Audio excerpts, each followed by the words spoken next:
In this video, I'll be showing you how to uninstall and remove apps from your Samsung Galaxy A17. Very simple and easy. So there are two different ways in which you can do that. Now let's start with the first option.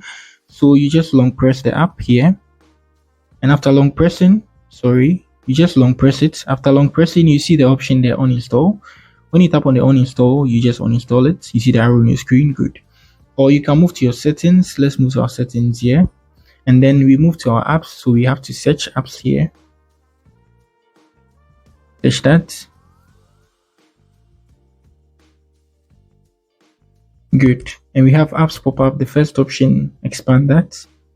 Good. Now you have every app installed on your mobile phone. So what you're going to do is you just open any app like that.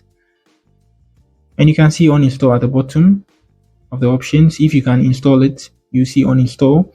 If the app came with a mobile phone, you have to disable it. That's it.